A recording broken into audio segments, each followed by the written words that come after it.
suppose you want to say, I want to get my leads through SEO. That assumes people are searching for what you do. Your audience really is your sales department at the end of the day. And if you don't have a feel for what they're going through, you're not going to be helpful. It's tough, especially with data, in that you never know what you're missing. From Orion X, this is the Marketing Podcast. Marketing has transformed in significant ways. More technology, more data, more social, more blending of arts and sciences, more integrated with every other function, and ultimately more critical to the organization. Join Shaheen Khan and Doug Garnett as they discuss news and happenings in the world of marketing, from the boardroom to customer programs. Hi, everybody, and welcome back to another episode of the Marketing Podcast. Shaheen Khan here with Doug Garnett. How are you? Good, Shaheen. So we thought today we start with something that I found pretty funny, and that is a couple episodes ago we talked about customer testimonials, and then a thread ensued that talked about how those can be really pretty funny. So set us up, please. Well, the thread came back, we were talking about law firms in that same episode. So a lawyer was listening to the episode. And this lawyer is not just any lawyer, they're not doing ambulance chasing and the like. They're a litigator, which means they deal with courtroom situations. So the litigator came back and said, that's really interesting, but I don't think I'm going to be able to get testimonials because none of my people that I represent want me to talk about them. And laughed about, the type of testimony you'll get for litigation, which is, well, without Bob, I'd be in jail.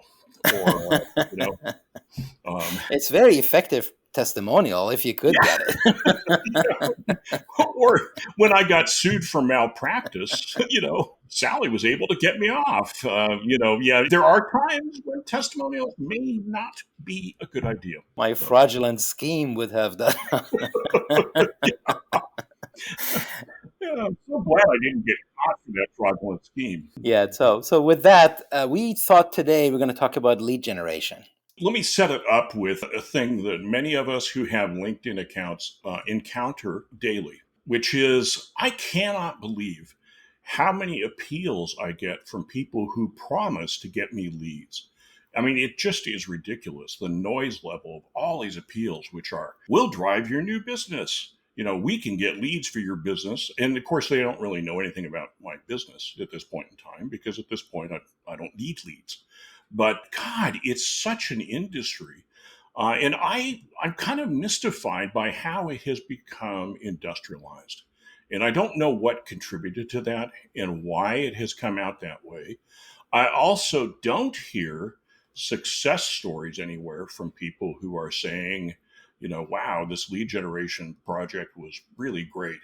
And it really helped us out. And in fact, I was sent down this path by a tweet by Jake Sanders, who's a kind of funny guy who lives in Colorado and is a musician as well. And he asked, what if it was that lead generation killed the Neanderthals? And I think there's actually a little possibility here, So when I get requests like this a lot through LinkedIn and they're missing the mark, I wonder just how effective their lead generation scheme is, that they are badgering me and I'm not a prospect. Yeah. So really the immediate reaction I have is that your targeting really is flawed. But what I don't know is how much of that actually works. Is it that it actually works more often than not and I'm just an outlier? I don't know. There is one thread I think is true that has happened, especially with the growth of the internet. I've often wondered, for example, how much Google revenue comes from small businesses that were never able to spend anything on messaging and communication in the past. And Google gives them such a cheap way in, a low price way in, that all of a sudden Bob's local business spends $2,000 this year and $4,000 next year and $10,000 the year after, and actually doesn't get anything for it. But there is a way to which you feel good because you're doing something, right? This is where the funnel comes in, because if you're a small business and just opened up shop or you're sitting downtown somewhere, chances are your biggest issue is awareness. Yeah. And if you can do a little bit of SEO, even without really getting too sophisticated about it, you probably will get more awareness, and maybe that is a success for you. But then when you talk about more complex sales, where top of the funnel is always an issue, agreed. And, so now you have to see, am I getting, and, I would say probably one of the more effective ways of getting general awareness is just PR. but it doesn't really qualify. You get awareness across a broad spectrum without too much qualification. So the next level of qualification may very well be SEO sort of a thing, but then the quantity of people that it touches may not be sufficient. So now you have to stack rank all these marketing vehicles according to cost per lead and go with the lowest cost, but then the lowest cost will give you only 2 leads. And if you want the next two, you have to pay like $10 per lead. And then the next five will be higher and higher. And maybe that's like the way you have to do it, to say, okay, if I need 100 leads, these are my marketing vehicles, this is the cost per lead. And at the end, my average cost per lead is this. I think the other thing that SEO assumes is, if suppose you want to say, I want to get my leads through SEO, that assumes people are searching for what you do in a coherent way. And that's not always true. Well, it's a lamppost. You're going to say, I'm going to look under that lamppost and take my Yeah, chances. that's the key, is maybe they aren't really looking for what you do. Maybe you have to build awareness of it. We have in the advertising world all these ads for pharmaceuticals that bring up things that most of us didn't know were serious issues. And by promoting them and telling people that these are serious issues, they expand their business because they build awareness of the problem that they solve. And if you have something like that, it's tricky because people aren't sitting around saying, hey, I'm going to go look for a drug to treat this. They just are going to their doctor to see what the doctor has to say. That's so it doesn't always work so well. So I think SEO has a problem in that. I think that's tricky with it. You've got to be assuming that people are searching. You also, if you're going to pay for SEO, there has to be a reason to do that, because if people are organically searching, why would you pay to have them come to you? In fact, when you start paying for search, your organic goes down because some of Yeah. those guys would have been there anyway. But now they're clicking on the paid one rather than the free one. You do get to a point at some place where you say, okay, but wait a minute. I think I need to reach out to get leads. And I went through this in my agency where we were approached by somebody who did lead generation work. They specialized in advertising agencies. It wasn't just fly by night. They were serious. And I was able to check on them with a reference, somebody I knew well. And they had, well, okay, results with them. But I went ahead and decided to work with them anyway. But the catch is, it cost a lot of money. I think we were paying $5,000 a month, and we had a minimum commitment of months. So we paid quite a bit of money to work with these people. And it was really interesting because what I found is they struggled to understand our uniqueness well enough to find clients that would fit with us. And so there was a tendency on their half, through their hard work, what they were finding were generic advertising clients, not clients that fit with what we did. And that was really tricky, and it was disappointing. In net out, I think we got 1 or 2 leads out of them that were worth following up and got a tiny amount of money. I think we might have spent 60,000 and over a year, and we might have gotten $5,000 worth of business out of it. So I think on a P&L approach, that's maybe not a really good way to look at business. But we did it to test because we had to figure out ways to get a more reliable flow of business coming in. It just didn't work. And I think maybe that's why I get so cranky about being hit up on LinkedIn all the time with these lead generation things. As you note, if they're picking me out, they've got a really bad process for qualifying the leads they approach. But also, they make it sound magical. And that's the thing that listeners have to watch out for, is they're going to make it sound magical. Oh, just come pay us this money and we're going to, and a lot of them will come in these days, I think, with magic black boxes. Oh, well, we have the widget, and the widget's going to find you great leads. We are AI enabled now. Yeah, that's it. AI enabled. I forgot. So I think that, as we've talked in other episodes, nothing replaces you understanding your value proposition and buying behavior and what customers, like you posed in a couple of episodes ago, how do customers show up? What happens when they do? Now, agencies obviously are trying to sell, and I think their style of how they sell is also very important. We did a bit of a research a few years ago on what issues companies had with marketing agencies, and a couple of what you mentioned resonates with that. I remember one of them is that they either didn't understand the product or couldn't spin it, or they didn't level with us what could or could not be done, or we had leads, but they were not well qualified. That, alignment with sales was an issue. They didn't look like they had the experience out in the field. They'd never sold themselves, for example. This is pretty important in some B2B environments where your audience really is your sales department at the end of the day. And if you don't have a feel for what they're going through, you're not going to be helpful. So I think understanding the sales cycle and the buying behavior and what the customer flow through that is. Now, we call that the funnel. We had a whole session about funnel. Even though you have a customer journey at any given time, you can take a snapshot Yep. and see how likely they are, what actions they have taken that is consistent with the buying behavior that might improve the odds that they may actually buy from you. If you don't have that picture up front, it's really hard to have any program that will improve the conversion rate from one stage to the other. And then when you get to that point, SEO is just one item. So you have to come up with a marketing mix that you blend just so to optimize your cost per lead. Well, and you've got to figure out where you can get to these people. I mean, you mentioned PR. I think the truth is, if anybody approaches a listener with lead generation, you've got to first sit there and look across all your options for how you bring people to give you a call. Because there's a lot of ways that people can get brought to give you a call.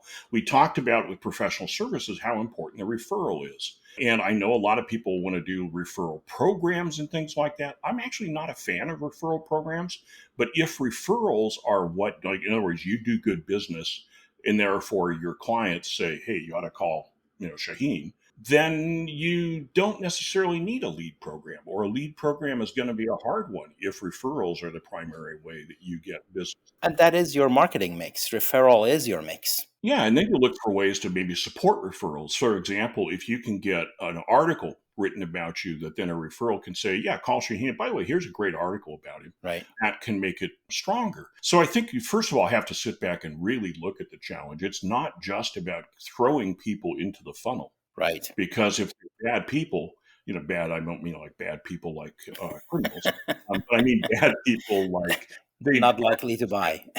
They aren't serious potentials to buy right. for whatever reason. They're not worth spending your time on. Yeah. Well, the sales marketing alignment is a really big piece of this puzzle. And the quality of leads is the name of, there are several items in there. One is the quality of the leads.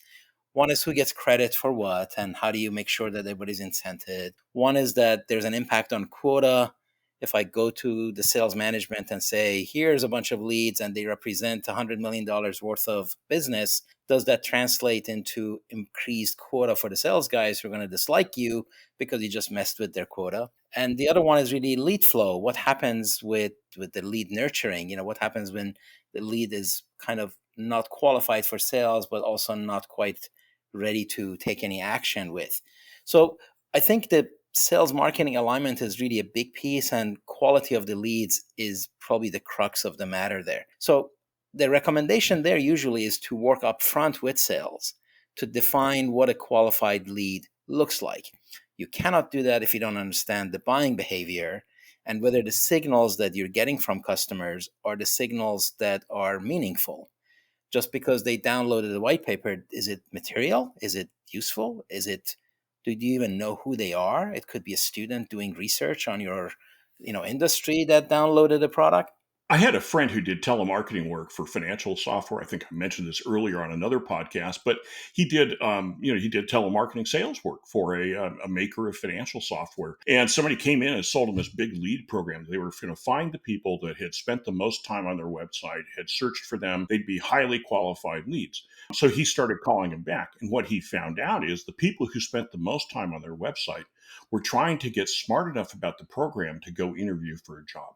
Right, exactly. They weren't anywhere near being a qualified lead. They were just people who were there. And a lot of behaviors that are automatically detected online are not behaviors that actually are meaningful. You're touching on it. And now one aspect is that if you're doing recruitment marketing for yourself, mm-hmm. and that's really what's causing people to be more informed, so maybe that's a good thing. Maybe that is already providing value.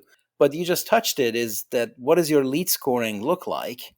You have to look at the customer took this action, and as a result, they are now eligible for the next content, eligible for the next action, kind of like a frequent flyer program. I'll tell you, the best lead programs I've worked with were those out of the direct response fitness equipment business back 20 years ago. Mm, So a company like a Bowflex, for example, they had a system that was just brilliant because they would put out an infomercial or a short ad and say, call for more information. Those leads would all go into a database and then be aged, right? So every lead you had what information did they get sent out? Did they reply to it? exactly. Are there steps along the way? And they would age and rank them into 5 or 6 categories of quality, and do that by watching your ongoing behavior in response to things that you sent out to them. I think Right on. and that's very different than this idea about let's just watch what's going on the web and rank people accordingly, because you Right. don't know what the purpose of that was. If you send somebody an email and they go to a website as a result, okay, that's significant. Mhm. If they go to that website, who knows what happened? I think for like an immediate sale where you ship them straight to an e-commerce site, that might work. But lead nurturing, which is to, like you said, once they are in the tent, you shepherd their journey through the tent by recognizing what they need at what time and providing that for them in a way that is helpful to them. That is really a big part of lead scoring, but it really hinges on you being able to detect that they actually did that. So what is the Mhm. quality of the data? What sort of software stack do you need in the back end to actually capture that data? Do you understand the meaning of the data? And as you blend the data together, do you create toxic assets or do you create really clean, meaningful pieces of wisdom, right? Those are really hard. Should we take this opportunity now to wander afield and go talk about metrics online? Hopefully, we've offered some wisdom here about leads. But when you and I were talking earlier this week, I expressed that frustration, which is both Shaheen and I are grizzled enough to have been there when the first web guys said, the web is going to be the perfect utopia of measurement. Everything will be known. You will know everything about your customers. And I don't remember exactly how that got out there or whatever, but certainly by 2001 or two, that was the belief in the marketplace, was that the web was a modern utopia of advertising. We won't go into the lie about how it was going to be a utopia in the ads you got presented. I mean, it turned out to be the worst of the direct response hacking kind of stuff, but we'll let that sit on the side. The metaverse is going to fix all of this now. Oh, that's true. I forgot about that. That's right. But I think the thing was this metric promise. And as I began to work with the metrics online, what I found is each step they became weaker and weaker and less useful and less useful. I did a campaign with a major Fortune 100 company, and I said, "Well, I want to know this stuff about the leads that we get." And they said, "Okay, great. Well, we're tracking that through our website. We know everything because we're tracking on our website." Except they reset their counters at midnight on the first every month.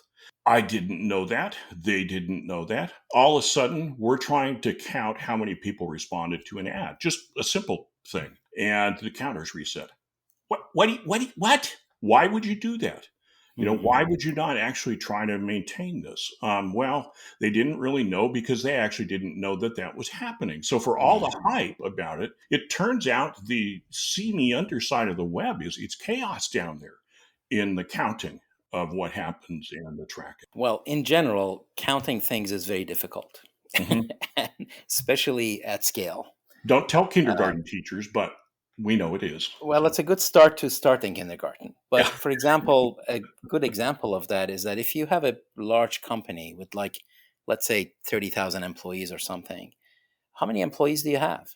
It Mhm. changes probably hourly Mhm. because you've got that many around the globe and there's always somebody coming, somebody leaving, somebody on. So just kind of, how do you count, and do you even you can't even detect it. So I think the reason why we keep coming to this marketing metric analysis is that counting is really, really difficult and you have to be conscious of it. And the software stack behind it that can detect it, especially digital data, because they're so easy to instrument what you have visibility to, you don't even realize what you do not have visibility to, which is really why I keep talking about the lamppost. Now, again, if you're a really large company and you're putting millions of dollars behind this, you do have a shot at knowing everything. And some of these big extreme scale companies probably do. But even they now have the difficulty of the bias in their data and how to interpret that data. I mean, every time you're served an ad that is completely useless is an indication of how hard that problem is. And Amazon, who has always been thought of as the people with the most data and making the best use of it, I have not gotten an ad from them for a book in 20 years that was meaningful to me, including the fact that every couple of years they send me an ad trying to sell me my book. We discovered this Right. book. You're going to love it. Yeah, come on, guys. It's ridiculous. Yeah, I think it's tough, especially with data, in that you never know what you're missing. One of the kind of psychological challenges with data is it gives you this sense of presence. Oh, I've got this data. And we get really sucked into believing that means we have everything we need. But what we never know with data is what is it we're missing. For example, I wrote a blog post a while back about retail, and they're going to put cameras in retail and they'd be able to track this person stopped and looked at this shelf. So that's really meaningful. And it was a whole thing about how we won't need focus groups and we won't need market research and all that stuff. Except, let me ask you this. If somebody stops in a store at a shelf, what does that mean? Yeah, I don't know. Could be We don't nothing. It know. could be a lot. Are they a designer in professional life and just looking at a cool package? Were they distracted by something there? Are they buying for a friend and not for themselves? Are they buying adult diapers because their parent in a care home needs them? I mean, you can't make assumptions off of a mere act like stopping at a shelf. Well, you remember my four things about data: that is irrelevance, incompleteness, Hmm. inaccuracy, and irreproducibility. And Hmm. those were my four I's against the four V's, volume, value, Right. velocity, variety. And I think those four I's are really important. Is that, do you understand what the data means? Do you understand how it is and it is not relevant? Just because somebody presents you data with a label, you have to say, well, what does that label mean? Where did the data come from? And I see data scattered around social media all the time with people just taking it at face value. The other thing we run into is that data gives us implication that it actually was all known and counted. And you're right, counting is very difficult. It turns out there's a fair amount of data online that is not counted. So, for example, a couple of years back, Facebook published this data for marketers that said, okay, if you use Facebook, here's how many teenagers you can reach in Australia. Well, it turned out that they Right. reported a higher number of teenagers you could reach in Australia than are teenagers living in Australia. And they got challenged with this because we're all like, what the, I mean, where the, speechless. And what came out is they said, oh, that's an estimated number. Now, I don't have a problem with them having to estimate some things.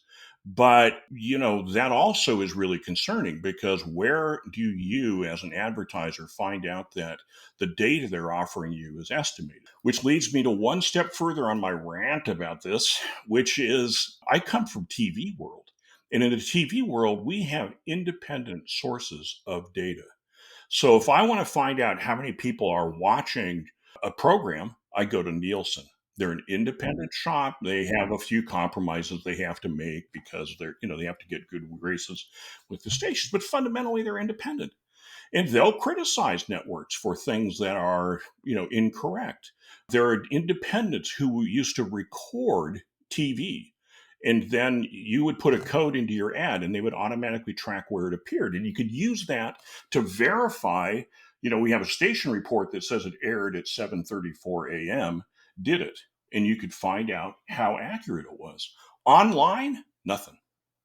We got none of that online. I mean, bots, we know bots are a problem. So now there's people who run around and estimate how many Twitter users are bots. The Yeah. funny Yeah. thing apparently is that the company that just did this and that validates Elon Musk's accusation that there's more bots on Twitter than Twitter acknowledges also classifies Elon Musk's account as a bot or a likely bot. So, Can um, you prove he's not a robot? yeah. I mean, in the long run, what should happen is, the online business needs the independent source like a Nielsen. Mhm. So Well, the other thing we talked about a couple of weeks ago was how running surveys changes kind of opinions into facts by quantifying an opinion. And that comes across as a really trustable piece of information when in fact it really isn't. It's just, you just took survey one is five, one is three, you average them out, you come up with some number that yeah. feels really exact, and in fact it is not. So now you have to understand what that means. Now you have to understand what question was asked. Now you just have to understand whether people who answered actually read the question. So we're going to have to keep coming back to this data metric issue because it is such a part and parcel problem in marketing in general, and it's not going away. It's not, and we're getting more and more data about which we know less and less. And I think that's really concerning to me because it becomes very easy for a company to become addicted to the data without ever realizing that the data doesn't tell them much. I think, one of my concerns I've had all along with data is my early examples of it. We'd got some analysis of stuff back, and it's like, okay, you have all this data. Here's our analysis. And the analysis told us to do the opposite of what was the right thing to do. And, I think what I worry about is that a lot of people are searching for smaller and smaller little things instead of significant Hmm. advantages. What was that story you were saying about the 2% of the cells being? Oh, yeah. I'll leave company names out of this one, but I was working with a very large client with a very large budget, and they had a very large online service say, hey, we'll take a look at your data and tell you what advertising generated every click online. And they were spending like 130 million a year in media. And it was all driving clicks, so it was significant. And the company came back and they said, well, actually, we could only identify the source for 2% of the clicks. So 98% of the clicks, their analysis work couldn't identify what drove, what was the causal thing that caused somebody to click. They couldn't identify it in 98% of the data. Now, a good research person would say, therefore, we really can't say anything more. These guys said, but you want to know what we found in the 2% of the data? And Right. they went off with a 20-page report trying to tell us what was significant. And I'm just like, burn it, burn the report. Now, what I have observed along these lines is how people actually spend hours looking at data that is really just a small fraction, like you mentioned, or sometimes not even really meaningful. But because it is so intoxicating to just look at curves and data and try to make sense of, and then by the time you're 2 hours into it, you forget your initial assumptions that you came in this just to sort of get a flavor, not to walk away with conclusions. And in fact, you walk away with conclusions. So that's a problem. Yeah, it reminds me a bit of, we went out, did focus groups. We did 4 focus groups, got 32 people. And as we're coming back in a car, because we'd driven out there, the president of the company we'd done the work for turns to me and says, I really want to total those up and do percentages on the 32. And I turned to him and said, Hank, if you do that, you're fired as a client. Because we talked to 32 people. You can't do that. But there's this drive to have data, to manipulate data. Last thought here on that one is that I saw it with my clients who would often be massive advertisers. They would spend millions, tens of millions of dollars on general brand advertising, and they'd get back some Nielsen numbers for it. And their business was thriving. And then we would come in and do direct response television where we would count phone calls. They became so obsessed with counts of phone calls without looking at the bigger picture. And I kept having to say, look, for every one person that calls, you probably influenced 99 others. No, no, no, let's count phone calls. And it's like the mere presence of data distracted them from doing business. Yeah, that's definitely another complexity of the numbers because sometimes you look at, is the number more meaningful than we think or less meaningful than we think? And is it a proxy towards something else and we don't really know how to manipulate this? Or is it like a proxy of something much bigger that's happening? Or do we assume it's a proxy without knowing it's a proxy? Right. Which I think is also one of the common errors. Yeah, good. So if you feel like it, we can leave with a recommendation. Are you in the mood to make a I'm in the mood. recommendation? Yeah. All right. So I'll go first. My recommendation is that if you are doing demand gen, lead gen, my number one recommendation is understand the meaning of the data establish a baseline, and chip away at improving that baseline. And that would serve you well. Your recommendation? My recommendation would be lead generation might well work for you, but don't get carried away by it. There's nothing can supplant really understanding how people get to you. And there is no magic way that happens. You just have to fight. There's a lot of things you have to solve. You have to work on what level of PR are you doing? How many ways do people have to get content that influences them?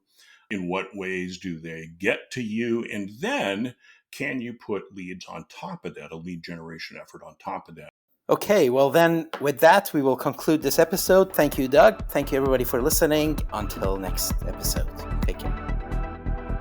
That's it for this episode of the Marketing Podcast. Every episode is posted on orionx.net and shared on social media. Use the comments section or tweet us with any questions or to propose topics. If you like the show, rate and review it on Apple Podcasts or wherever you listen. The Marketing Podcast is a production of Orion X. Thank you for listening.